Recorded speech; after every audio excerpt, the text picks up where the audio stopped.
because I got a little small. Me and Mans, we share a little small office. Right. Well, it's not small. It's a good sized office. But he hadn't been there end of last week or yesterday.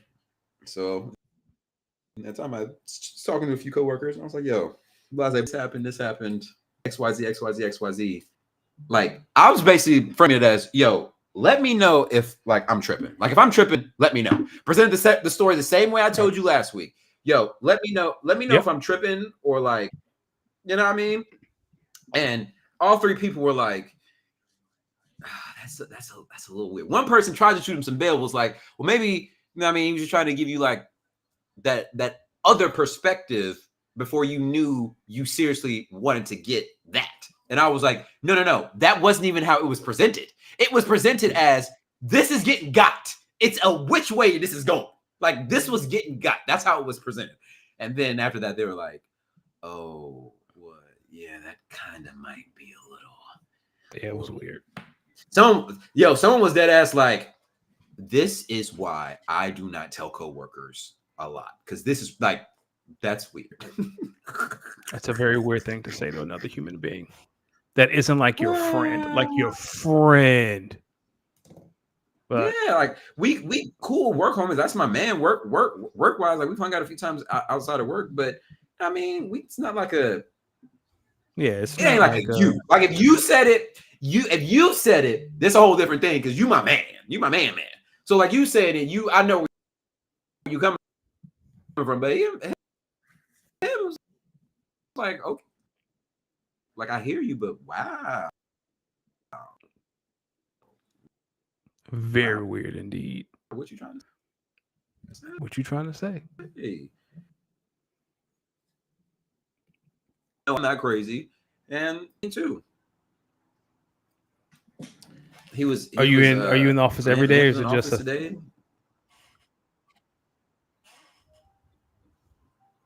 How often do you see this person in the office? How often do you see this person in the office? I try to go into the office. Well, now that I have gotten all the ways to charge on campus for free, because my job, I found out, has one of the largest fleets of free electronic vehicle charging stations on this side of the country. Like there's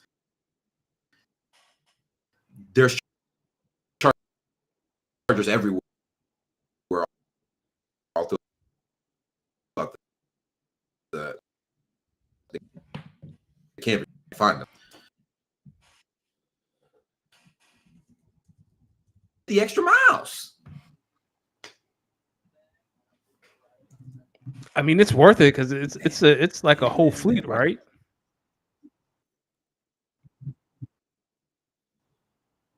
Yeah, no, it's like charging stations at on basically every part of campus. So hold on, I'm trying. Okay. Shutting some other computers off around here, so maybe that'll help with my lagging. Trying to get better over here. Trying to get better. All right, Danny, how are you doing, though, my brother? While D does that, welcome everyone. Oh man, let me tell you. Last week, I don't know if we talked on the show last week, but over at my house, our HVAC unit broke, and we had to get a whole new unit. And fortunately, it came in today. It was installed. It's working. It is now cool in our home. Not living in a sweatshop. Not living like I'm living in the 30s or the 40s. The past 3 weeks have been hot as hell. Tomorrow starts a heat wave here in the South. I think Friday it's supposed to get to like 97. So I'm glad, like, we good. Everything's fine. Life is good, man. Life is good. Yeah, I got that thing fixed though, right? No more. Yeah. It won't. No more issues. It took a while. We had to get a couple bids from companies in the city, but we found the right one. They installed it today. You don't know how happy I am. All right. Let the people know where the show is brought to them by, brother. Yeah, well, everyone, welcome to episode 144. Speak on it. We are brought to you by the good folks at goingfor2.com. I am Danny Ocean. It's usually reversed the intro because you do such a good job. But you some thoughts while we're still here about this heat. I just can't get over how hot it was. It was so hot that I would have to sleep in my underwear. And for those of you who are watching, like, oh, that's a nasty image. Chill out. It's not as nasty as you think it is. It was just hot. It was muggy. It was sweaty. We had to buy a fan for our dog to put on her crate so she wouldn't get hot. And like I said, it was just muggy. I was sleeping in my underwear. It was hot. It was just gross. But now everything is fine. Life is good. Tonight is going to be a lot of fun. We're going to talk about the finals. I know the Mavericks are down 0-2, but there's still faith to be had. We're going to talk about WNBA, Caitlin Clark in the snub. Excuse me, Darren Waller, some NFL stuff. We're talking about Dan Hurley pulling the greatest heist job ever, and then talk a little bit of fantasy. We're talking about some scams. We're just gonna have a good time tonight, D. I know you want to talk about the finals, and I know you want to. I don't want to say you want to make fun of me because you're not that person, but you do have some jokes to get off because I was extremely confident last week when we talked about the NBA finals. You sure? Are you sure? No, do you remember my take? I was like, yo, I think the Celtics might win in 5 or 6. I do. I remember your take. And guess what? The Mavericks are still going to win the NBA championship. These niggas ain't won a game.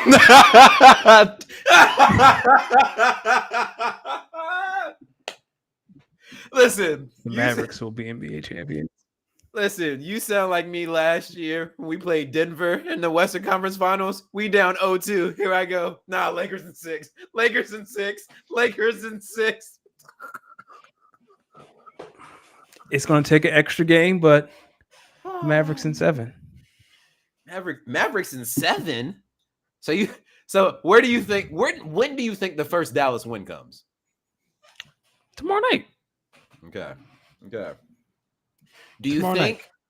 Do you think this Kristaps Porzingis injury that's being talked about kind of came out today, recently, like a little before it came out? Do you think that's going to be bigger than we think? Absolutely. I think you can say Kristaps and Jaylen Brown have been the game changers in this series, right? Game 1, Kristaps come out. He's on fire. He's been a great rim protector this entire series. He's kind of eliminated, like, there really haven't been a lot of lobs or anything of that nature during this series. And I think Kristaps has a big he's a big reason for that. I know that on the broadcast, was it Sunday night? JJ and Doris kind of got into the weeds about how Boston is guarding the corner 3 and the lob. I just think those minutes without those Kristaps minutes may come back to haunt them because this series has been a lot closer than the score has suggested, right? Game 1, Boston hits all those threes in the first quarter, but after the first quarter, Dallas scored 70 points and Boston scored 69. And then game 2 was close until the very end, until Jaylen Brown pushes PJ Washington in the back on that dunk to turn into a 1-possession game. But who's counting, right? Like, whatever, it's fine. Like, the series has been closer than the score has been. Trust me, my team has been in the series like that. Trust me, my team was in the most competitive sweep in NBA history. Literally, the most competitive sweep in history. So, and hopefully in Dallas, you don't see those foul calls, and Boston isn't in the bonus with 6 minutes left in the first quarter. So we'll see. I still think the Mavs win in 7. For those of you who don't know, 2 years ago when the Mavs went to the Western Conference Finals, they were down 0-2 to Phoenix. And how did that end? They won in 7 or 6? They won in 7. That's when Luka went in Phoenix game 7 and just dropped like 30 by half. Yeah. The thing is, he been playing that way offensively every game. Like, Luka be going out there just getting buckets, and it do not be hard. Yo, Luka Doncic, I'm sorry. If I ever said Luka ain't like, I'm sorry. I'm tired. Listen. Luka Doncic is the type of white basketball player that would make most black players mad. Like, no way you just about to get this shit off. No way you just hitting this lazy ass little step back 3 that ain't nobody got an answer for. Like, nobody he do that shit where he'll bring them. he'll bring the ball up the court, and then as soon as he get into his little post motion, I say, yo, whoever's about to take him, they about to be in hell for the next 10. Bop, bop. And he moving slow. Bop, bop, bop, bop. Step back. That's the thing. That's the thing. He moves in slow motion. But for me, it's very simple for the Mavericks to win. Like, Kyrie got to show up. Like, you can't have 13 points. Kyrie too busy fighting Boston, and he not playing basketball. Like, that's the difference, right? Like, for me, game 2 was the game. When we got on here, I said that Dallas will lose game 1 by double digits, that Boston will hit all these threes. And I was like, game 2 is going to be the game. And Boston were like 5 of 29 from 3. That was the game to take, right? The bad shooting night. But Boston hit their free throws. Boston got Dallas they got in the bonus early. They hit their free throws, and that was the difference. I can say that I do think, similarly to the Minnesota series, that while I think Minnesota won game 4. So I'm thinking maybe, what was the series before that? Where I think the Mavs may have won game 1 and 2 versus the Clippers and lost games 3 and 4. Something like that. I think I know against Minnesota they won games. They won 1, 2, and 3 and then lost 4. Yeah. So here's what I think seriously will happen. I honestly think the Celtics are going to come out and shoot the ball well tomorrow night. I just think y'all are going to shoot the ball better. Funny enough, or better. Tomorrow's the Kyrie game. Oh, listen.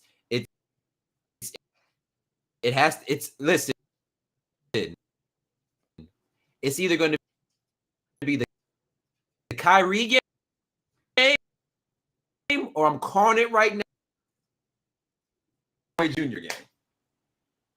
No, Tim Hardaway Jr. will not see the floor. Tim Hardaway Jr. will not see the floor tomorrow. We will not get Tim Hardaway minutes tomorrow. Okay. So you think we get what, the Jalen Hardy? You think tomorrow's the Jalen Hardy game? Yeah, tomorrow might be the Jaden Hardy game, but I don't think Tim Hardaway sees the floor. Listen, there's got to be a game where a role player just has a crazy game. Because y'all got to have an equivalent of a Derek White game. Y'all got to have some role player that comes and gives you a Derek White game. It's going to have to be PJ Washington. It might have to be. Listen. The Mike Breen bangs hit differently when it's Derek White making the 3. It's nasty. It's disgusting. This shit's hurt. I'm watching it like, yo, Derek White. Ain't he blocking shots at the rim? Listen. Dog. He blocked Kyrie at the rim. What are we talking about? Kyrie Irving. Kyrie need 50. Kyrie owe me 50. So let me ask you something. Who from the Celtics, I feel like I know the answer. Who from the Celtics has underperformed even though they're up 2-0 in your we know it's Jason Tatum. Jason Tatum at the podium the other night was talking like, oh, it's a team game. No, sir. You took as many shots as Luka game 2. You just won't hit them. Thing is, he's doing everything but score the ball very, very well. Yeah. Like he's doing what's needed. Here's my thing. When I'm watching the Mavs, the Celtics on offense, kid you not, anytime JB or Tatum drive to the cup, I'm like, oh, this is easy too. And they always just kick it out. And then when they kick it out, depending on who taking it, lets me know if I feel confident in them making that shot. Derek White, Drew Holiday, I'm like, oh man, those hurt. Here's when the Peyton Pritchard and the Sam Hauser threes start coming in, it's like, oh, this is an avalanche. There's nothing y'all can do. It feels like racism. It really does. Like this is that. It really just that game one felt like racism. Watching Kristaps Porzingis get his game off. Watching Tingus Pingus get his game off. Where was that in Dallas, Kristaps? No.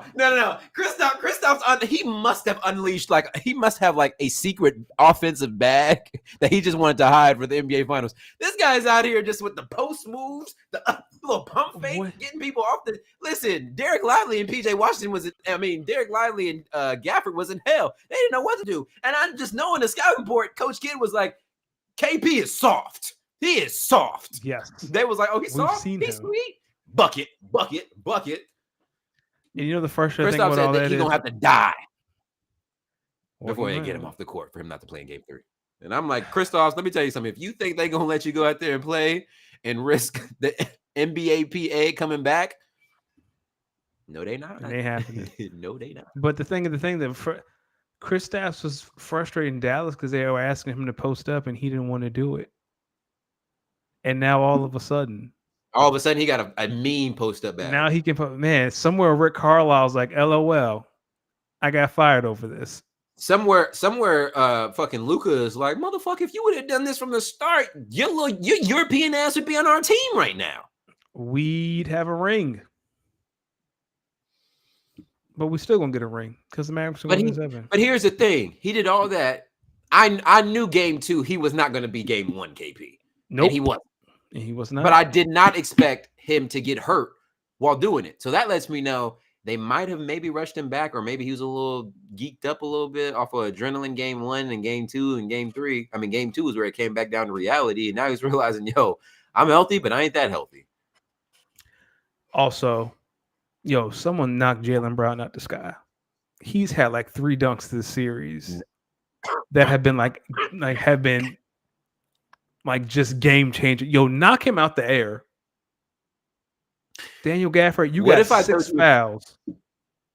Yeah, you're right. No, what y'all need to do? Where's the James Johnson on y'all's bench? He doesn't exist. Was it Dante Exum, the Australian? It needs to be. Oh, we got Markieff Morris. What am I talking about? Marcus Morris on the team. What are we talking about? Coach Kidd. Coach Kidd, if you're watching this, Coach Kidd, insert the Morris twin in and just tell him number 7. Clothesline that fool. We're gonna watch Monday Night Raw for inspiration. You see what Braun did to Ricochet? Listen, I can tell what they're trying to do with Braun. Oh my! I thought he really hurt Ricochet yesterday. I killed him. I listen. Did you hear the thud when he threw him off? I was like, oh my God! I know Ricochet's looking at this motherfucker like, yo, be easy. Triple H said, "Oh, you want to leave, Braun? We got him." Here's the thing. So you know how when they like throw wrestlers on those front windows and they actually crack, is the window like plexiglass or something? No, I think it's a real windshield. Think about how much pressure you got to hit a window with to shatter it like that with a human. Hey, this is a preemptive pause. As big as Braun Breaker is, it won't take much pressure. Like when he runs the ropes, the ring moves, dog. It does not make any sense how fast Braun Breaker is. Hey, I don't care what you say. That man's going to be a champion. It's Pride Month, so we can't pause anything. It is Pride Month, and both of us are allies. We're both allies, so I guess we can't. We just got to play it. All right, play it. Fuck it. If we here. As big as he is, all that dick swinging, he wasn't expecting. Didn't say all that. Moving that fast. Didn't say. I just said for a man his size. No, I got what you said. You said that brother, that size, all that dick and meat swinging. How you moving? Hey, yo, where is Achille when you need him? Achille, please step to the front. Listen. People, to all of our Speak On It fans. One memory that I could just think on and instantly laugh is Achille coming in here that day. He's the funniest man on earth. Achille, first thing he puts on the screen is them damn all black people paintings that you only find in your grandmama's house. Yeah, definitely got that from an arts festival downtown. Definitely got that at a black arts festival downtown. Listen, and you know them paintings that only black grandmamas have. They got the painting of Snoopy at the table with Snoop Dogg, a black Jesus, and Marvin Gaye. They playing poker. Hanging up on the what Achille didn't show us was his drawer of church fans that have historically black figures on them that he's collected. And don't forget, he didn't show us the living room with plastic all over the sofas to keep it clean. What are the odds Achille eats Raisin Bran for breakfast? Oh my, Raisin Bran! What's the odds that he still got one of the old stereo systems in the glass case? With 1,000%. And you can't touch it. And you better not touch it. When's the last time you played one of these? Years, but don't touch it. Don't touch it. Oh, he sounds like my father. Shit. That's funny. Oh man. So if the Celtics mess around and win this series, and Jason Tatum's play continues, yep, he probably won't win the Finals MVP, even though he's the will Vegas odds-on favorite. Which is crazy. What the fuck is Vegas watching? What do you think the narrative around Jason Tatum would be?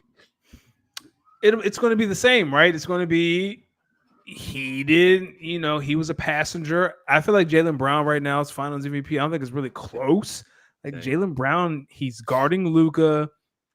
Like he's being like he's changing the game. He's blocking shots. Like it's Jaylen has 2 steals on Luka that are just momentum killers for Dallas. Game 1, he picked Luka's pocket and he had that dunk on the other end. Like it's Jason. This finals has either confirmed what you feel about Jason Tatum, whether you like him or you don't.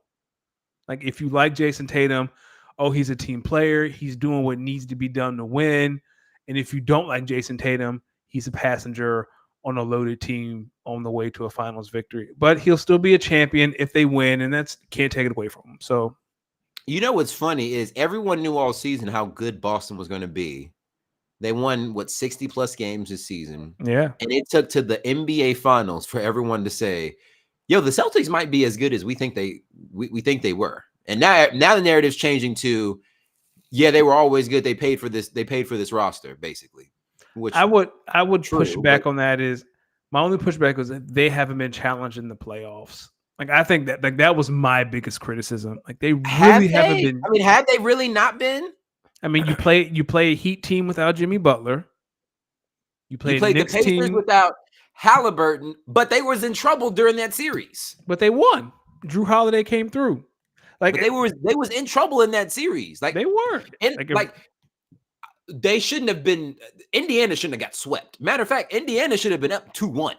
They should. There was only one of those first 3 games where the Celtics completely beat them. There are other games where the Pacers were definitely in it. They had the lead going into it and just fumbled it away because they ain't got nobody to be like, yo, guard your motherfucking man on their team. They ain't got nobody like that. Yeah. I will say Boston seems to play down to their competition, which the inverse of that is they play up to their competition. So you might struggle against Indiana, but when you play a team like Dallas, like, all right, like I just want to see how they play on the road. Like what is Jaylen Brown like on the road?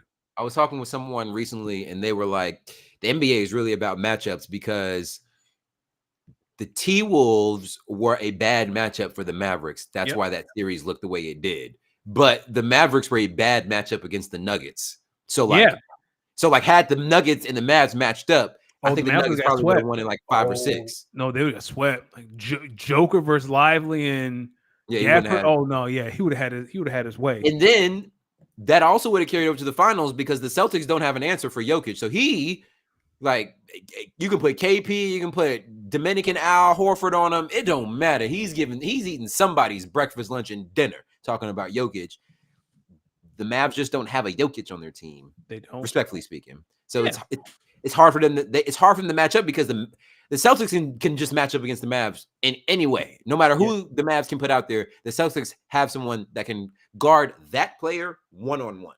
Yeah. And then for someone like Kyrie, we got 2 players who can throw at you in Derek White and Drew Holiday. And for someone like Luka, we got 2 players we can throw at you in Tatum and Brown. So it don't matter. We can double your 2 best players. Yep.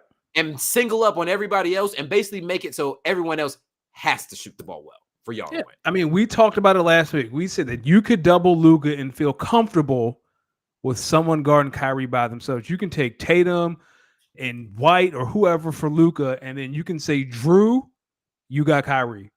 And you be like, all right, that's fine. You can shade Porzingis to Luka. KB, whoever, just rotate to help whoever. Yeah, you can shade KP to Luka or Al Horford, and you can trust that Drew Holiday or Derek White can hold Kyrie, and it's worked. I'm telling you, last week when you really broke down the matchups, I was like, oh shit, the Celtics really might be way better than we want to give them credit for. They just shit the bed. We just hate them, and that's okay. It's okay to hate the Celtics. But see, here's the thing.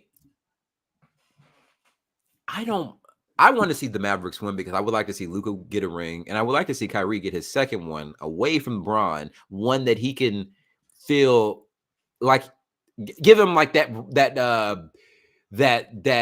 09, 010 Kobe ring, where it's like Shaq wasn't here. I did this. It was obviously you're playing with Luka, but Luka's not LeBron, so no one's going to be like, oh, it was just LeBron and the supporting cast, even though everyone knows that 2016 finals, Kyrie did a lot of saving. Anyway, yes, I think this is I think Dallas winning this ring would be like the Lakers winning that 09 2010 championship, Kobe's first ring without Shaq. Like, yeah, motherfucker, I did it. Then he came back and doubled up. The next year I had to get another one. This is why I think that's what I think a ring like that would do for Dallas right now in the state. The other problem is on the flip side of that, I don't really know if I really want to see the Celtics choke this one away.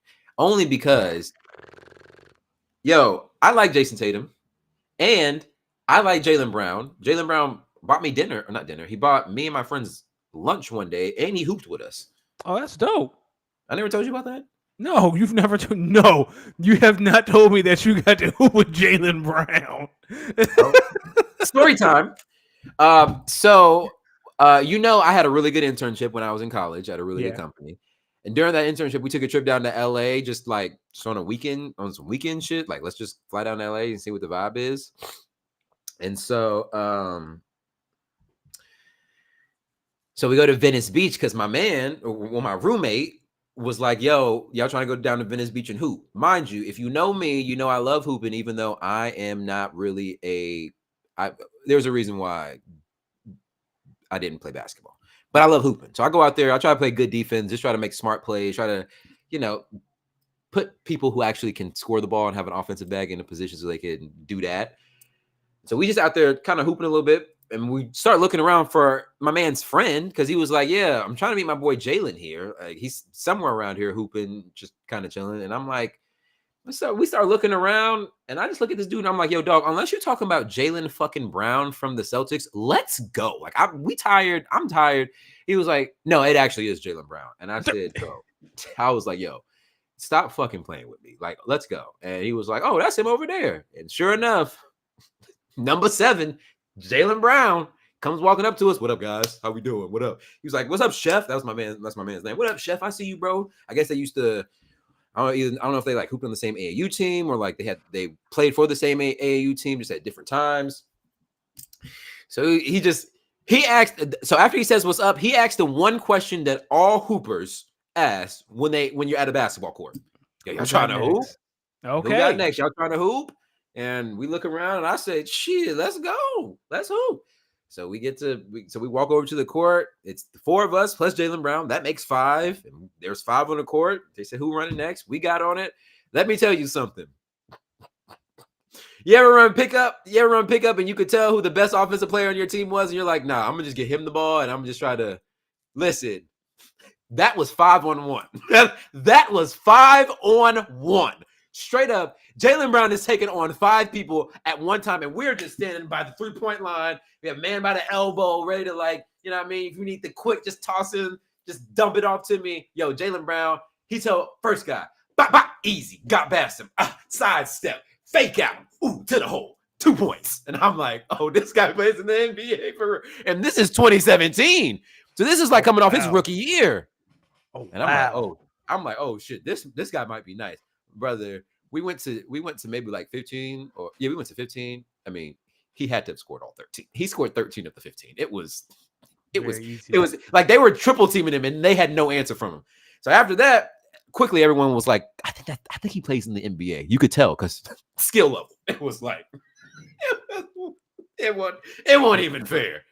So afterwards, people are like walking up, some people are like taking pictures and whatnot. Jaylen Brown was like, yo, now I'm just trying to yam it. So now he just starts trying to like do all these crazy dunks. I got a few videos on my phone of him trying to get some dunks off. And I was like, oh shit, like this guy's really an NBA player. Then afterwards, he was like, yo, we looked at me and my friends. He was like, yo, y'all hungry? And was like, yeah. He was like, yeah, there's a little taco spot down the street. We can go. So we go and we sit down. Now, at the time that we sat down, I'm going to be honest with you. It was 4 of us. So me and my man, Chef, I look at Chef and I just look at him. I say, okay, Chef, you know, I am not the type to bum off people. I'll pay for my meal. But what are the chances that the richest person at this table, who happens to be a professional athlete, pays for everybody's food here and nobody else knows? And he was just like, yo, order what you want. The two people in front of us, they're like, nah, he not paying for us, bro. I might not get nothing. So I look at Chef, look at these two dudes in front of me, and I say, all right, decision time. What do you think I did? You ordered everything. I ordered two sets of tacos. Oh, brother, I'm eating these like I know these is for the free 99. I know these is for the free 99. Oh God. Guess what? That table never saw the check. Never saw the check. The two people, our other two friends, sick as hell. Cause Jaylen Brown was like, yo, y'all not getting anything? They was like, nah, we good. We good. I'm over here like, nah, I got this. I'll eat for everybody. Yeah. Oh man. We never saw the check. That's got crazy. up, they dapped everybody up and was like, hey man, nice to meet y'all. And I was like, hey, salute to you. Good luck next season. And that's when you That play was it. basketball. And guess who we ran into the very next season? 2018 Bron. Him and Jason Tatum, rookie year. It's all right. It happens. That's a dope story. So this guy lost to Bron like 2 finals in a row before Bron was like, all right, going to LA. He was in LA. like, yes. So Bron will be a Maverick next year, so it'll be all right. No, stop it. Let's stop it. He will. Speaking of LeBron and the Lakers, let's talk about the funniest man in America, Dan Hurley. Why he played with him like that? All right, so let's give some context to the folks who may not know. So, if you don't know, the Los Angeles Lakers decided to wait until after they lost in the playoffs to finally fire Darvin Ham. Most of Laker Nation was pretty happy. But then when you fire a head coach, you then realize you got to hire a new one. Yep. So the Lakers, last couple of weeks, they've been making headlines because they have been interviewing the likes of like Sam Cassell. There's a lot of interest in JJ Redick. Some interest in, I think his name is James Borrega, one of the assistants for the Pelicans. Yep. Then out the blue randomly, towards the end of last week, Woj comes out and says the Los Angeles Lakers are making a strong push for UConn back-to-back national head coach champion Dan Hurley. And they quickly come out and say, yo, they are prepared to offer Dan Hurley something that he cannot refuse. They are going to throw the bag at him. So the discourse over the next couple of days becomes, or the next day or so, is, does it make sense for Dan Hurley to leave UConn, the best basketball situation right now in college, and go to the NBA and coach LeBron James, the Lakers, LeBron James, Anthony Davis, and the Lakers for whatever price they may be throwing? All the talking heads were like, this would be the guy, turn that franchise around. He just breathes ball. He's very smart, which is all very true. The guy knows basketball inside and out. He's a basketball savant. He comes from an incredible basketball family. He has a good basketball resume as a player himself. Dan Hurley knows basketball. That is for sure. Comes out that Dan Hurley is flying to LA to meet with the Lakers on Sunday. We later get details that the Lakers offer Dan Hurley, I think it was 6 years, over $70 million over 6 years, right? Yep. Yeah, they offered him $70 million over 6 years, and he basically, quote unquote, declined respectfully. He said he wanted to try to three-peat at UConn. And that leaves us where we are today. Me fucking flat out laughing at one. Let's piecemeal this. Danny, did you ever for a second think Dan Hurley was leaving UConn to go to LA? There was a moment in time, like when Woj was like, yo, they're gonna throw the bag at this man, make him an offer he can't refuse. I was like, he might do it. And then as time kept passing and there was no deal, like when stuff like that comes out, there's a very small window, 8 to 12 hours maybe, where you can get that done. And then it just didn't happen. And then all of a sudden, Dan Hurley's like, nah, I'm going to stay at UConn. And it's like, damn, so what was all this for? what did we do this for? Let me tell you something. I thought for maybe all of 50 minutes to an hour that Dan Hurley was going to be a head coach of the Los Angeles Lakers. And I want to take a special shout out to my man Andre Blackout. If you guys don't know his IG name, he's also the host. Let me make sure. I want to plug his podcast in the right way. I'm going to plug in his he's also a podcaster. He leads his own podcast called Redacted History. If you guys have yeah. That's my guy Andre. So that's him. That's Redacted History. That's my man Andre. So Andre was like, "Yo, Darius, I know you a Laker fan. We're in a group chat, by the way. We're in a fantasy group chat." He was like, "Yo, Darius, it ain't happening, Captain. He said, I'm gonna let you know right now. It basically ain't happening, Captain. If y'all do, y'all throwing this man the bag." But then I started thinking about it. I'm like, what? Do Andre got a point here? Hell yeah, he got a point.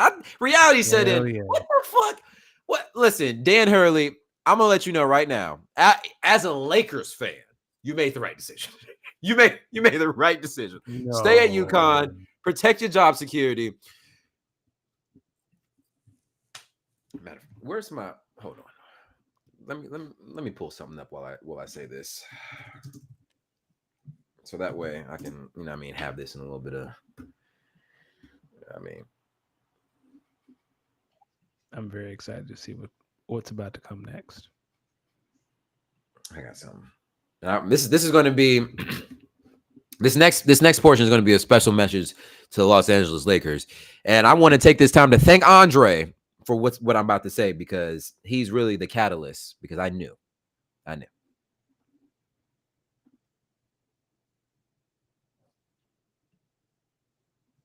Listen, Los Angeles Lakers, you really thought for a split fucking second that somebody who just won 2 national championships in a row would take time out of his motherfucking life to leave UConn, all these wins, the Northeast, he's an East Coast guy, make his wife move, leave the program with these kids, to come to sunny Los Angeles with you niggas?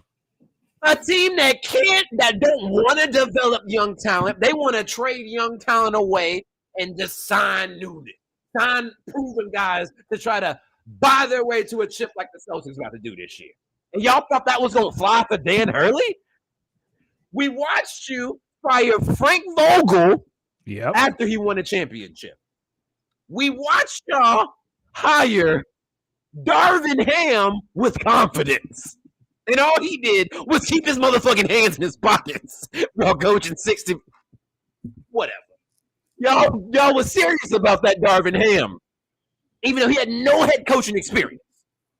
Then, after you fire him, when a year too late, you then start your head coaching job search by going after J.J. Redick. So if you fire Darvin Ham because he don't know anything about being a head coach, what the fuck make you think J.J. Redick know what the fuck it takes to be a head coach in the National Basketball Association, Los Angeles Lakers, and Jeannie Buss? That's a great question. What the fuck do you think this nigga know about coaching a basketball team? And this nigga don't nothing but his son's little league team. Tell me, what the fuck do you think was going to happen there when you have to go and interview someone who's a basketball savant? Huh? Y'all coming to Dan Hurley with $70 million over 6 years and saying, yo, Dan Hurley, listen, we're trying to take this team back to the promised land, help us be competitive again. Do you think you could do it? What you're really telling him is, yo, do you think you can make us relevant again in a year or two? Or do you think that by year 2, we can pay you enough that even the buyout wouldn't even matter? That's what y'all told this man, basically, with that bitch-ass offer. If you were serious, you would have gave him $100 million over 10 years and said, "Yo, dog, the buyout has to be $70 million."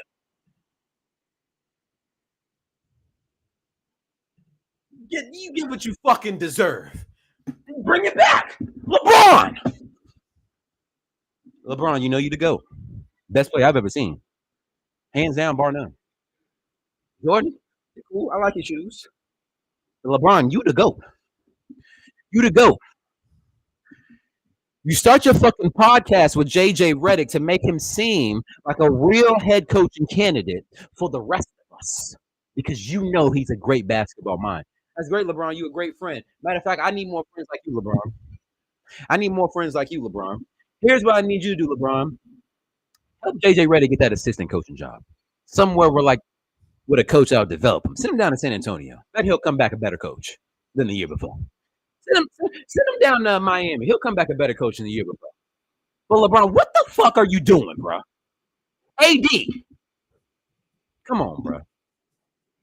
Come on. Jeannie Buss. Here is advice from me, the Lakers fan. Next time you think about just go out and hiring somebody, pull a Jim Irsay. Go hire Jeff Saturday. Go fucking hire. Is that what we do? Go hire Jeff Saturday. No, that's a dumb idea. You don't fucking say. You don't. Just like hiring Darvin Ham. Just like hiring JJ Redick when you do it, because I know y'all gonna do that bullshit. Take us through 3 years of this bullshit again. Here's what I'm gonna say. Los Angeles Lakers. In 2026, 2027, when we are struggling to make it to 30 wins in a season, just look back at this time right here in June and late May and June of 2024 and just accept that this is when our downfall started. For real, for real. Because I can tell you by 2026, LeBron James is going to be in Turks and Caicos every weekend. Right after he brings an NBA team to Las Vegas. AD's probably gonna have like 1 or 2 years left. He's just gonna be trying to finish out that extension so he can get his money and retire. He got his ring, gold medal. He got everything else. He don't need it. He's already recognized as one of the greatest players ever. He don't need it. But Jeannie Buss, when you sit down with the Rambis family and you start thinking about what the fuck to do with this organization post LeBron and AD, just know there are 2 words to describe what's going to come to this franchise. Basketball hell. Get ready for it. Sorry about that. Oh no, that was we could call it a night. I'm sorry, because I know what's gonna happen. I know what's gonna happen. Yo, Dan, what the fuck were they thinking? I mean, seriously. I don't know, man. They wasted Dan Hurley time. They wasted Woj time. And Sham somewhere just smiling, hands on head like you dummies. Oh, Shams is on ESPN throwing shots. Oh, really? What'd he say? Oh, he was on Pat McAfee. You have to go read it. I did. I saw his interview with Pat McAfee this morning. Mm-hmm. I was watching it live, actually. Oh, okay. Yeah. The fact that Pat is inviting the ops on Woj's network, he don't care about nothing. Well, I will say this. Shams usually comes on every week around that time. Oh, really? Okay. So I watch the Pat McAfee show like when I'm getting ready for work in the mornings. There are certain days that he brings certain people on. I think Tuesday, it's either like Aaron Rodgers Tuesday or Shams Tuesday. He brings but there's also he'll probably bring Woj on sometime this week. Like Woj should be on there. And I'm pretty sure someone's gonna ask him, yo, Woj, I don't want to say your information is bad, but yo, I'm of the knowledge I don't think Dan Hurley ever stepped foot in Los Angeles, California, bro. That is I don't even think. Oof. If you're JJ Redick, how do you respond to this? Oh, you say never mind. Now I'm second best. No. I think you're thinking about it wrong because I personally think JJ Redick now holds all leverage. 70 over 6. Cool. I'll reconsider. I'm going to need 80 over 7. I'm going to need a 90 over 6. Yeah, I think I heard someone say there is a Monty Williams bar because he's the 4th highest paid coach.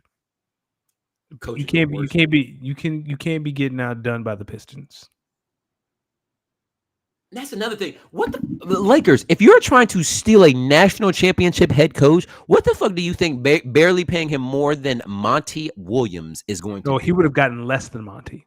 Oh, even worse. I think he would have gotten more than Imagine, Budenholzer. imagine selling that. Yo, we're gonna give you an offer that the coach of the worst NBA team is making more than.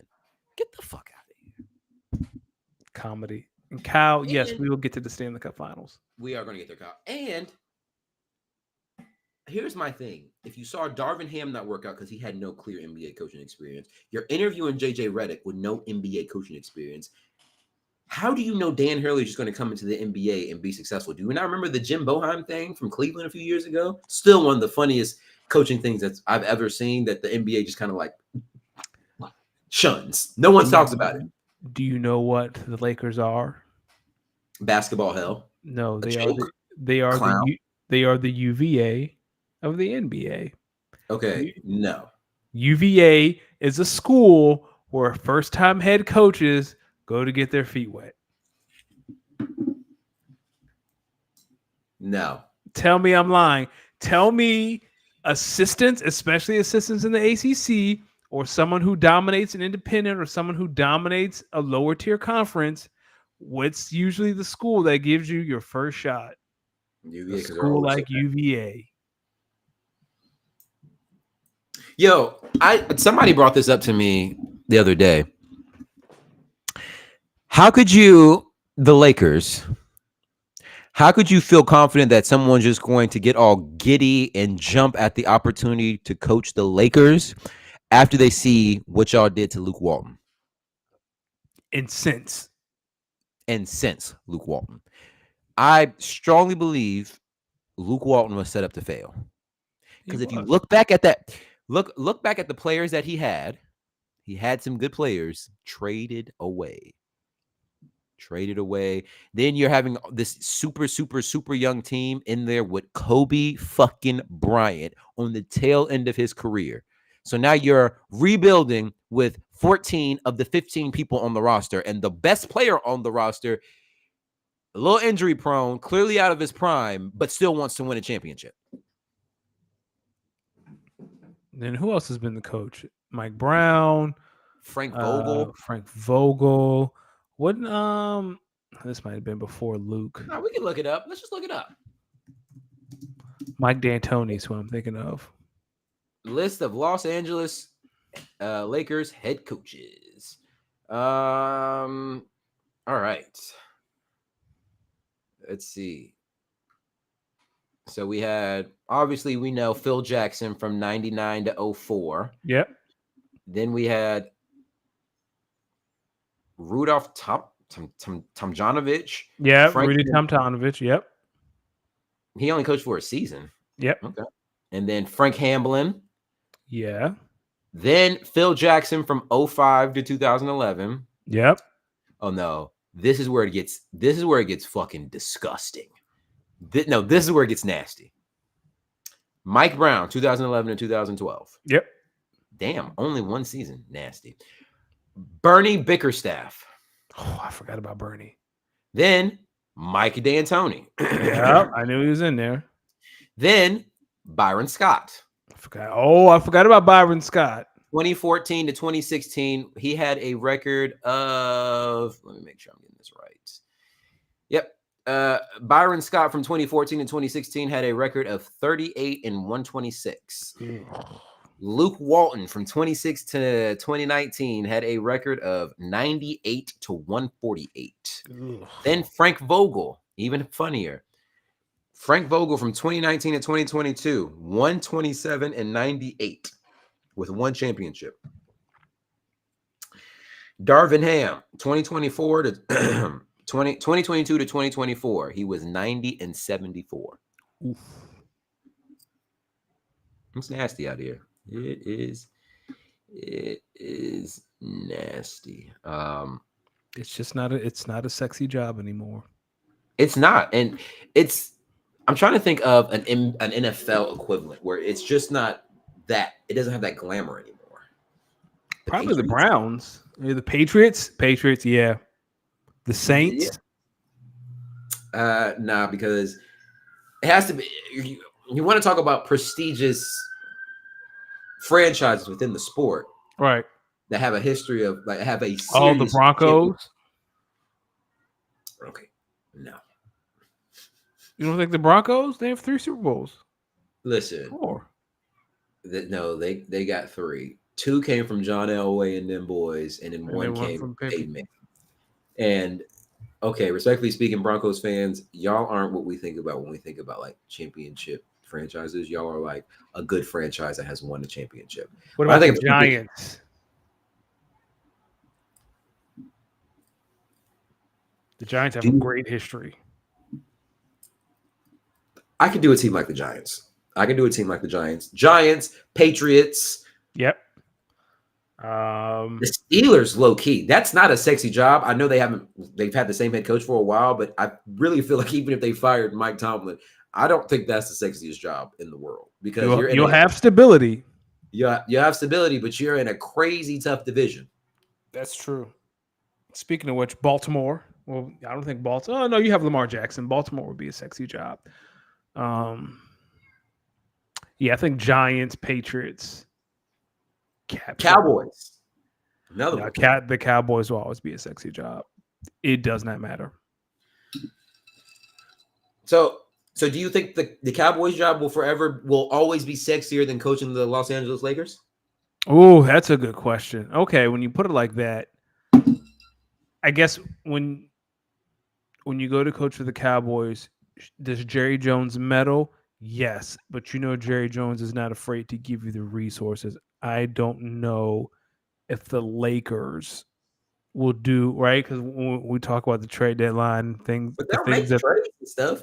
Yeah, but the Lakers are they're very conscious of that luxury cap and that tax apron. Like, will they go into the apron if they think like do you as Lakers fan, do you think they were going, like the Warriors, like the owner of the Warriors was like, I don't care what it costs. We're going to keep these guys together and we're going to win as many rings as possible. Do you think the Lakers would do the same thing?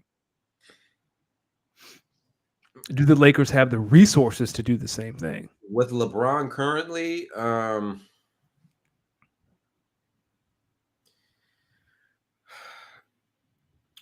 I think with LeBron, yes. With LeBron and AD, I think they are willing to do what they need to do to try to put a team around them that can be very competitive and can win a championship. And I'll say this. The Lakers, their history is based on luring stars from other teams to them. It's not like they draft their stars. They drafted Kobe.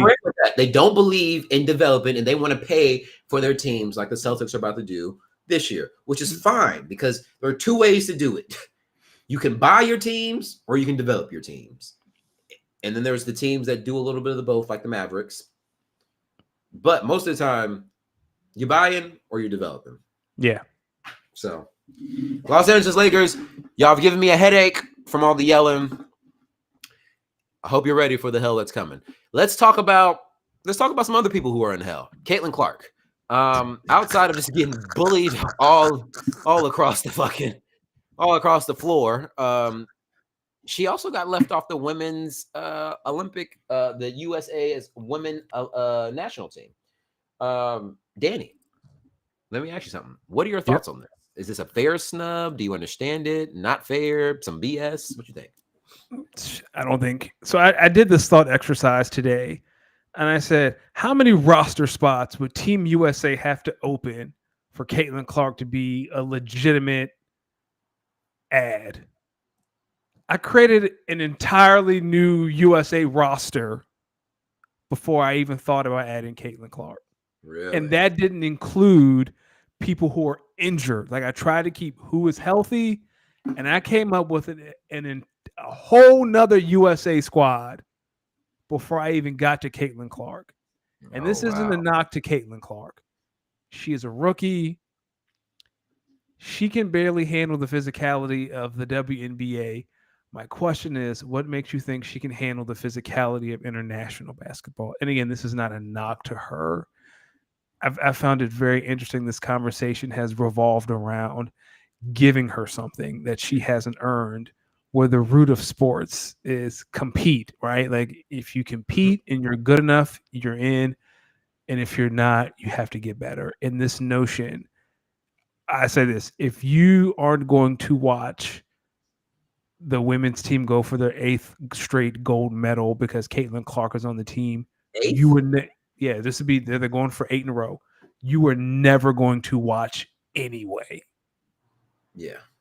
You weren't going to hang around anyway. Here's my thing. Let's just say Caitlin Clark was Kurt Clark coming into the NBA. Mm-hmm. Do the fucking math. Kurt Clark trying to get on the U.S. men's Olympic national basketball team, he would be in hell. It wouldn't happen. Who are you gonna take off? Who you gonna take off? Kawhi, my G. Even if you take Kawhi off, I can name you 5 before we get to a Kurt Clark. Thank you, because the argument is, why is Diana Taurasi there? And you know what? I'm with you on that one. Diana Taurasi been eating up Olympic spots for a little while now. Wait. She don't even play in the W anymore. She does not. Like, she had a 40. I saw someone was like, well, she had a 40-point game. Diana Taurasi turned 42 years old. Okay, Caitlin, that's one person you get mad at. Fucking Diana, get your ass out of here, like, man. If you want to tell me Diana is there for leadership, I'll listen. Because that last team, the one that was in where the Olympics was in Tokyo. It had Sue Bird and all these veterans that aren't there anymore. And if you're saying Diana's there to help with some leadership stuff, I'll listen to it. I'm not a fan of it. But even if you take Diana off, I can name an entire, I can build another roster without even getting close to Caitlin. And here's it. So say you add Caitlin to the roster, right? She doesn't play. Now the story is, why isn't Caitlin playing? Why did you bring her over here for nothing? Bring her all the way over here if y'all not gonna play her. Then now you have a roster. What is it? 14 other people? 12. It's only 12. So now you have 11 other women who are, even if USA is advancing. Now the story is, y'all are winning, but why not Caitlin Clark? Why can't she get that shit's fucking annoying. That's all the question. Why she ain't getting no burn? Y'all don't like her. Y'all are bullying her. Like, come on, man. Yo, I saw this tweet, and I think it's the funniest tweet ever. They say Caitlin Clark is the first white person to experience racism. They're treating her like Jackie Robinson, like she's breaking the color barrier. They're like, okay, and this is the thing. The people who are saying this are the people who made her the thing that she is now. Yes. Listen, she was a great college player, ESPN, but this isn't college anymore. And she's going to be a great WNBA. She had, I think her playmaking ability and her ability to pass is going to get her way farther than her ability to shoot. But it's going to take time. Yeah. You can make the argument she's not even the best rookie out of this class. Really? Oh, have you watched Angel? Angel, nice. You know how I feel about Cameron Brink. Cameron Brink is in Defensive Player of the Year conversations, not rookies. She nice. The league. She nice. She's top 3 in blacks. Jesus. Yeah. And then you have Aaliyah Edwards. Aaliyah down in DC. This is a great rookie class. Caitlin is going to make her Olympic debut in 2028 in Los Angeles, and that is okay. And what's wrong with that? I feel like she should be more excited for that. I think here's my thing. If you are tired of the discourse around Caitlin Clark, I'm there with you, because what I feel like it's doing now is the discourse has far left basketball. This is a hooping conversation. Newsflash, white America, us hooping fans, we don't give a fuck if you're white, black, green, yellow. Can you hoop? Are you a good hoop? Can you hoop? Do you make the people around you better? I'll say this. Kelsey Plum, when she left college, was the NCAA leading scorer. Caitlin Clark broke Kelsey Plum's record. Kelsey's been in the league for 6 years. This is her first time on the Olympic team. This is her first. She went to Tokyo for the 3-on-3 team, but this is her first time being on the 5-on-5 Olympic team. Oh, here's the other thing. All y'all out there bitching that Caitlin Clark didn't make the national team. Why y'all not congratulating fucking Cameron Brink for making the 3-on-3 team? Like, where's the 3-on-3 team? Is like you got Ryan Howard, Haley Van Lith, Cameron Brink. Like that team is nasty. Now Alicia Gray got left off, and she was on the inaugural team that won gold a couple years ago. A little Alicia beef Gray's with not that. she's not on the team. Who? Alicia Gray? No, she's not on there. Alicia Gray got snubbed. What about Jackie? Jackie's on there? Jackie Young? Yeah. Jackie's on the 5-on-5. She again, another number 1 overall pick. This is her first Olympics, right? Like this takes time. Caitlin isn't strong enough. Her handle isn't tight enough. Like she got some work to do before she even thinks about being on Team USA. And that's okay. Caitlin, you not bigger than Zion Williamson coming out of college. And Zion, I don't think has made an Olympic team yet. Thank you. And it's okay. Like, and again, like this isn't a knock to her. It's okay. Like, that's what I'm saying. So shut the hell up, white media, because y'all she'll be fine. There are a lot of like Stephen A. Smith and Shannon Sharp I put on this cape for Caitlin, and it's insane. Like they have both. Oh. Yeah, just give her a roster spot. I'm glad you mentioned that. I want to shout out Andrea Gardner. Thank you for talking pure hoops. She went up there, Andrea, and is it what's Monica McNutt. Monica McNutt and the twin that works up there too. Shanae. So Shanae and Andrea were talking to Stephen A. and Shannon, and Andrea was like, "Okay, Caitlin Clark. I'm a Caitlin Clark fan," she says, "but FIBA rules are different than WNBA rules. Caitlin's kind of small. She's barely getting used to WNBA physicality. FIBA physicality is even more physical than the WNBA. So you are going to throw that girl out there to get bullied.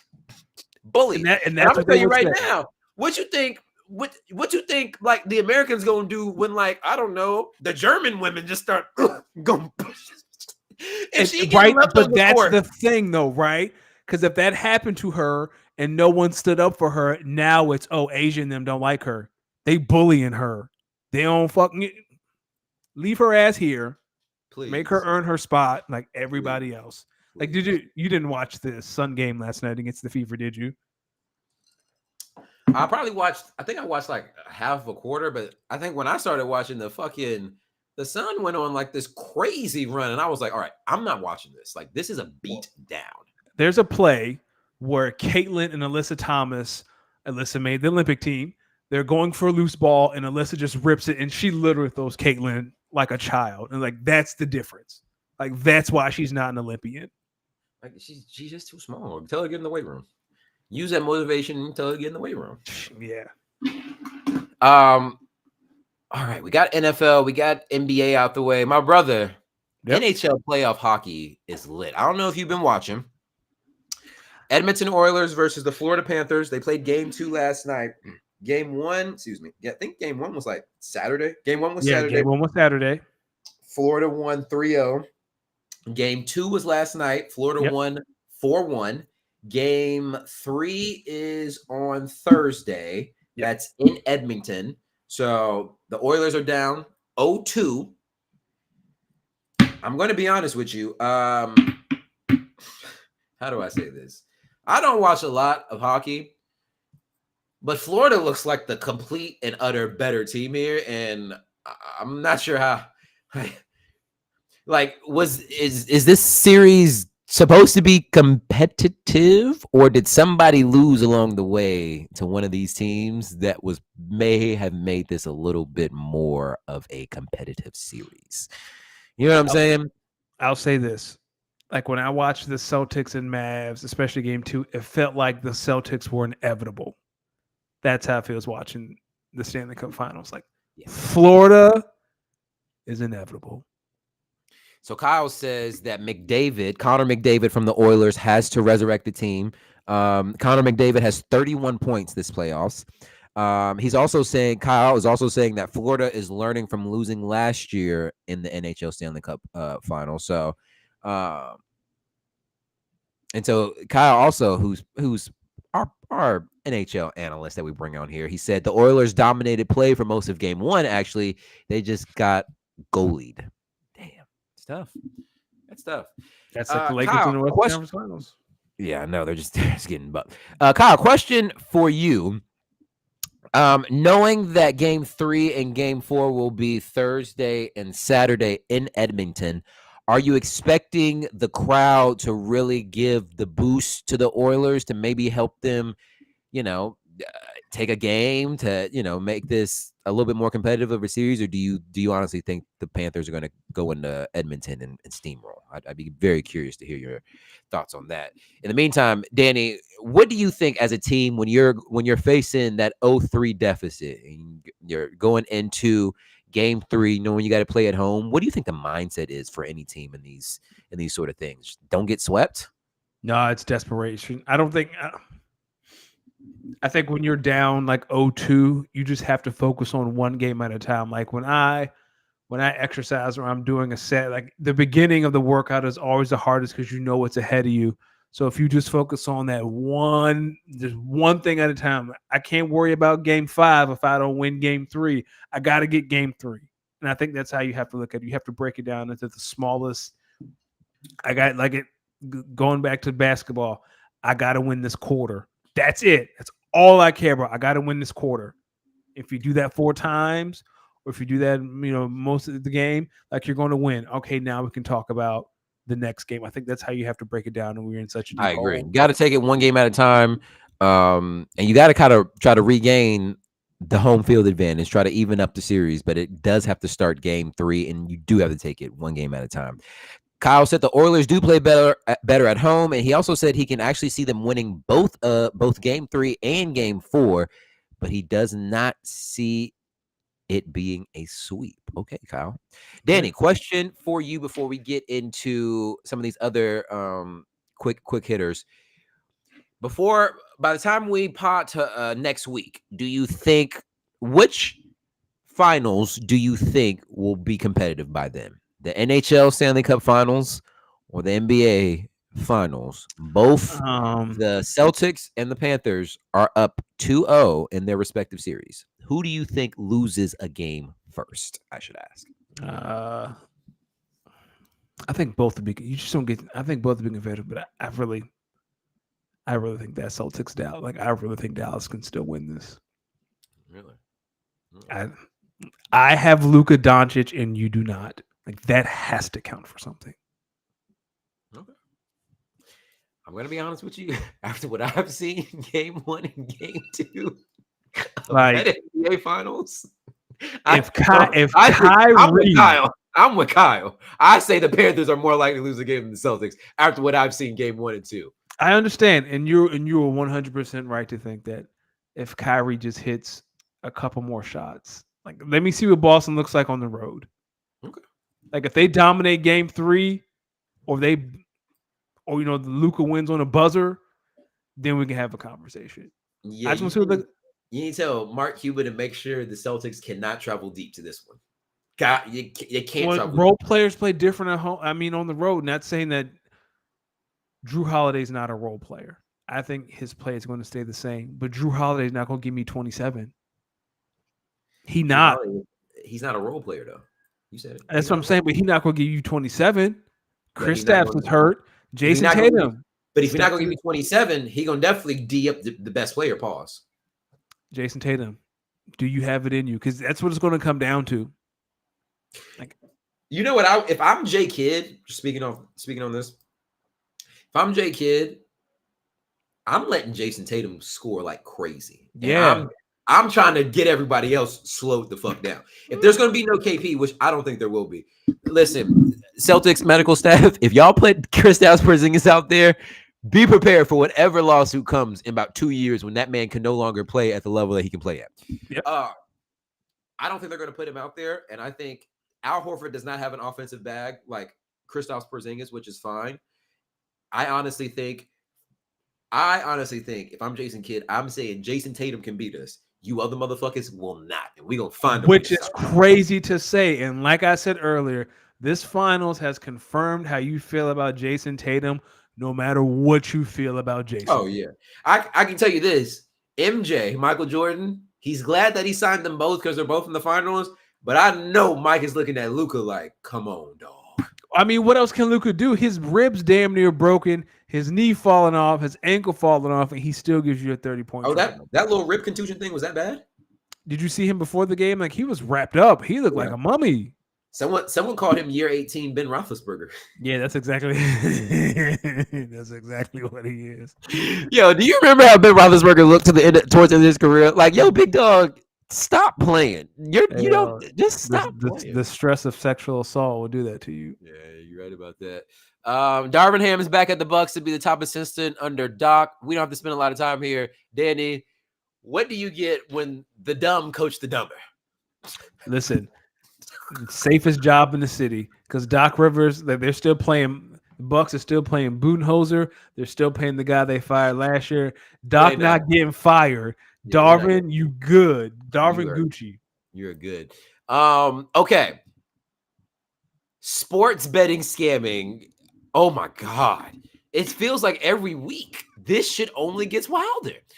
So Jonte Porter is literally the tip of a deep iceberg of a sports betting pyramid scam. Did you hear some of these details? I did. Holy shit. I know Adam Silver is shitting bricks right now. Well, he's probably happy because it's Jonte Porter. My question to the man who tried to flee the country, what do you have, 20K in cash? What took you so long? What the fuck are you going to do with that 20K, my nigga? For me, it's what took you so long? You should have left the moment Jonte Porter got arrested. What were you waiting for? Yo, Jonte Porter got suspended like during the season. You could have 3 months ago. You should have been in Australia. Yeah, you should have been in Bali with Diddy and them. Diddy and Russell Simmons. You know he was gonna sing. You know who you talk. You know he was going. Jonte Porter got on that thing and sang like Aretha. Him, officer. He got there and sang like the Supremes. He said, "Hey, this thing bigger than me, Dino Brown." I got caught. I just got caught. Let me tell you about what these other motherfuckers was doing. Yo, he really did get on that thing and started singing. He was like, "Oh yeah, my man, he would always take the under on me." And then they started bringing out like did you see the video of like him trying to miss badly and banking a three and then was okay. So I forgot the game, but I could tell he definitely took the under on himself that game because he tried to intentionally miss. But these are NBA players, so you have to make the miss look legit, or they're going to be. You're not. You're an NBA player for a reason. So he tries to intentionally miss this thing called the bank money. You see him. You know how they like back up and they're backpedaling, and you can just see the look on his face, like, "Fuck, I just did that. I just hit my over." I know he was sick, and that's when I was like, "Oh, this guy was a stone cold criminal." I gotta find this video. Hold on. It was nasty. Listen. Jonte Porter, your little crew. Listen, you kind of had to know this was coming because who the fuck bets on Jonte Porter points or rebounds or over-unders? Like, no, he does look like he's sick. You see that face? Like, oh shit, I just hit my over. I'm about to get my knees broken. Honestly, that's a good question. Why do you think Jonte Porter got on that stand and got to singing like that? Because the Fed said, "Hey, do you want to go to federal prison?" And he said, "No, I don't."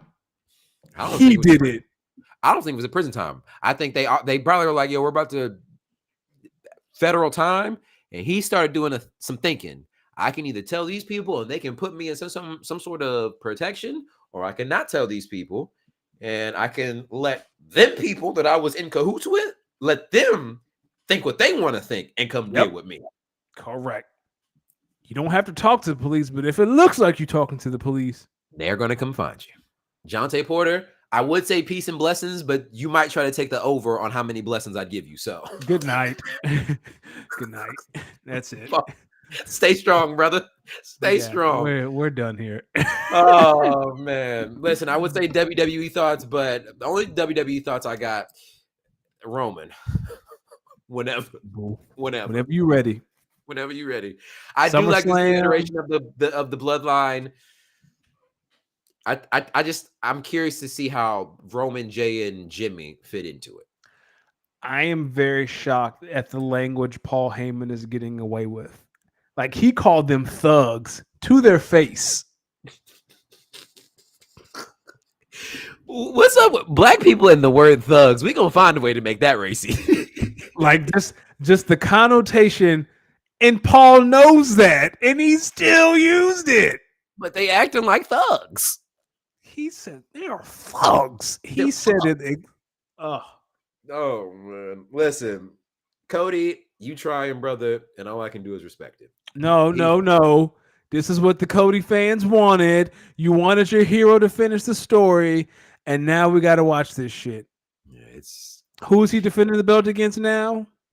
AJ Styles after AJ Styles pulled the Mark Henry. Like, come on, man. I got to watch Drew McIntyre versus Damian I'm okay with Priest. that. I like that storyline. I actually really like that storyline because I'm glad Drew's kind of getting his little small heel run in. Damian Priest, I mean, like that's one where like I'm curious to see how they're gonna do the Judgment Day. Now that Damian's in control, they added Carlito. They're doing that little thing there. It's But going outside in of with that- Dominic and Finn Balor fighting over Liv.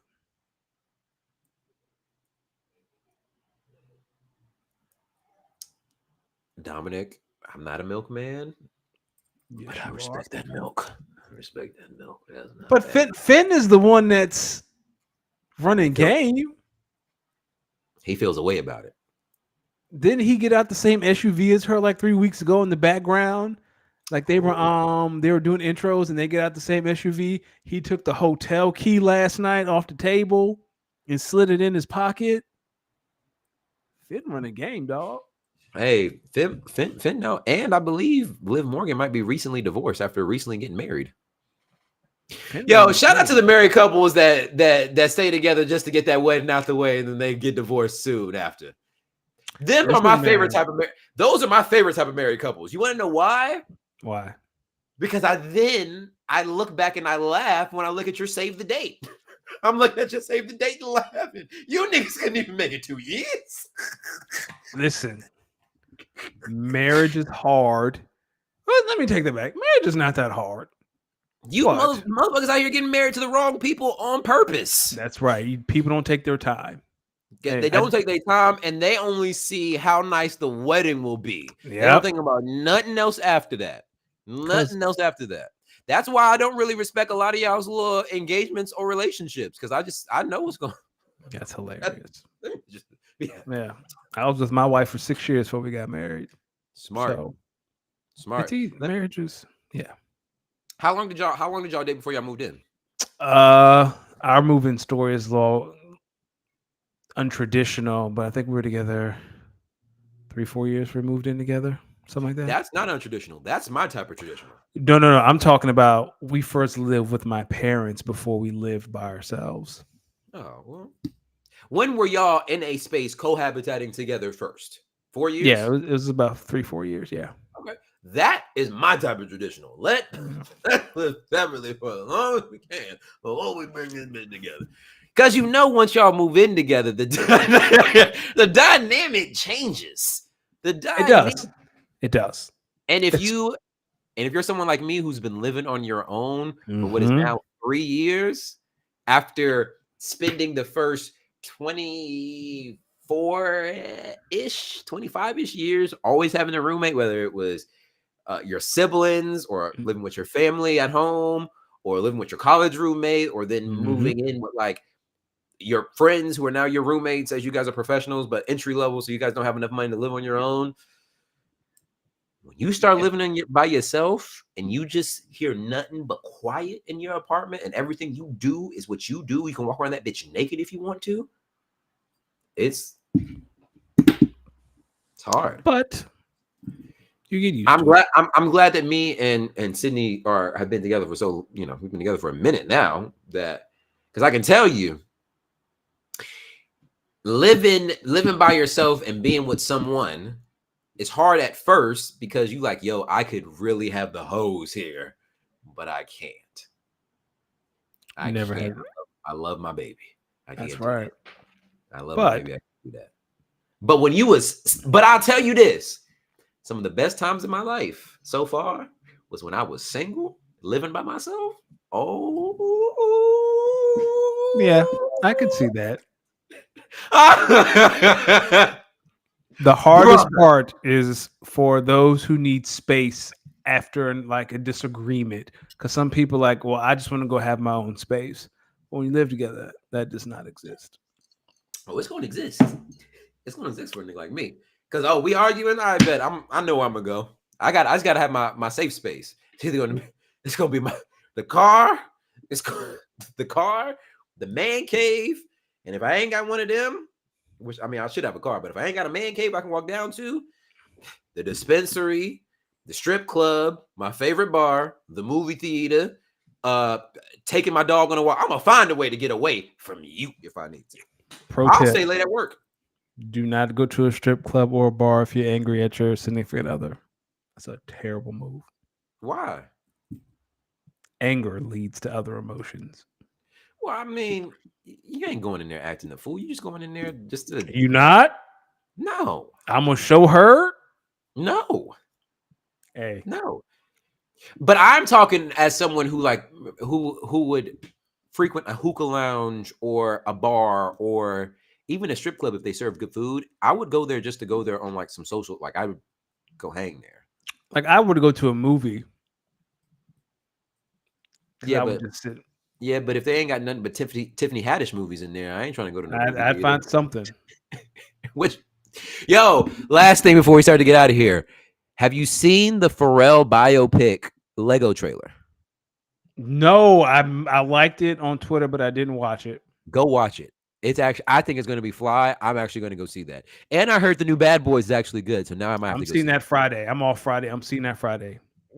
I actually might start going to movies by myself just so I have a reason to drive my Oh, car. I love it. I love It'd be going. so I don't fun. go to movies with anyone else. I just go by myself. I love them. Listen, all it took was my last movie theater date, and I was like, I can't see this. I can't see movies with you ladies. Like y'all fucking ruin it. I can go to superhero movies with my homies who are superhero movie fans because we're gonna get in there, we're gonna sit. Ain't gonna be no talking, it's gonna be mad quiet. Man. Then afterwards, when we leave, and that's when everyone start discussing. So Hey man, go to movies by yourself. oh, and I gotta say this because there might be a picture floating around. On the plane ride home from Greece to Athens, it was like a 10-hour ride. I was slammered off some wine. Okay. I started watching Spider-Man No Way Home. Okay. I thought the first time that I watched the movie in the theater and I cried when Aunt May died, I thought that was a fluke. Brother, it got me worse the second time around. I was on that plane bawling my eyes out. I knew the whole plot of the movie. Soon as it came around that part when she was walking and she's just like, oh, I just need to sit down. I need to take a breath. Next thing you know, she out. Here come the waterworks. I look over at Sydney. She's just looking at me. She starts shaking her head. Tell Sydney to mind her business on this one. She just don't know. I'm just looking at her. I was like, I've seen this movie before too, by the way. She just don't know. She just don't know. Danny, let the people know where they can find you, man. It's been a great show, by the way. It's been a great show. You can find us on @SpeakOnIt_pod, Twitter, TikTok, Instagram, and then you can follow me on the Bird. Well, it was the Bird. It's the X app at Danny Ocean 41. It's the X app, but don't go hitting up your exes, people. It will get you in trouble. Did you see that now he's going to allow porn officially? Like, dog, Twitter been full of porn since you took over. Yeah, but now he got to make it known that you guys can come over here with your freaky asses and it'd be a safe space. I'm curious to know if this has any effect on his advertising dollars. That's a good question. Because, there are some people like, Apple isn't really the biggest on people on things that promote porn. So will they do a thing where they won't show Twitter in the Apple store, but it's one of their. Oh, that's interesting. You know what I mean? Or will they take Twitter off their system? But it's one of their most used apps. So are you sure you want to do that? It's over some porn? Interesting. People, make sure you follow me at LosDMix. That is at LOSDEEMIX. Twitter, Twitch, Instagram, YouTube, anywhere and everywhere you want to follow me. Yo, by the way, to you Madden players out here, I'm talking specifically to my man Malik. I want to let you know you will never get a chance to ruin my Sunday like that ever again. So I told you I'm in a franchise Madden league. I play my dude Malik, great guy actually, really great guy. Now, it was already I knew Malik was the best Madden player in this fantasy league. I mean, in this Madden league. So I was dreading this game. So Sunday, he says he wants to get it out before 2 p.m. Pacific time. I look at my watch. It's about 11:30, 12-ish. Yeah, I want to get this game out the way too. I want to get this out the way so I can have the rest of my day to just go on about my day. So you can tell how I'm feeling. Like, I know I am not going to win this game, but I just want to be competitive in this game. Right. Dog, let me tell you something. I am not the best Madden player, but I'm not a terrible Madden player. This guy beat me 70-21. D, where can the people find you? It was 56-7 at half. Here's the thing. Here's the thing. It was not like the interception. Some of the interceptions I was throwing were like bad decisions. I think maybe one was like a pure bad decision. This guy was jumping every route. Dog. He took a pick back to the house. I was throwing an out route to Aaron Jones for the check down. He jumped the route, took it for a pick six. Tough scene. Like, I mean, like, Danny, some of these interceptions, I'm like, yo, dog, this is just Madden fucking me over because this is a video game and not real life. Some of these throws would not be like, some of these interceptions would never happen in an actual NFL game. Of course they happen in Madden. Rest of the day, I was pissed. That ruined my whole Sunday. Next day, I basically get in the group chat and I was like, yo, by the way, next time you will autoplay the CPU. I'm not doing that with you ever again. I don't care how it makes me look. Kick me out the league. I'm not playing you again. And I'm gonna double down. Now I'm making a list of people I'm not even wasting my time playing you because you're gonna ruin my day and it's really not worth it. I'm not doing it. I'm just not doing it. He's at the top of that list. I'm not playing you again. God, I'm not playing that shit. Oh man. All right. Before we get out of here, last thing, it's always a great week to play some Good Kid Mad City. So we're going to get out of here to one song I heard earlier today. Again, first time in a while that I'm like, yo, this shit still go hard. Sing about me, I'm dying of thirst, people. Peace, love, happiness. You could have been in the world, but you were here with us. So make sure you spend the next week speaking on it. Danny, much love to you. Everybody,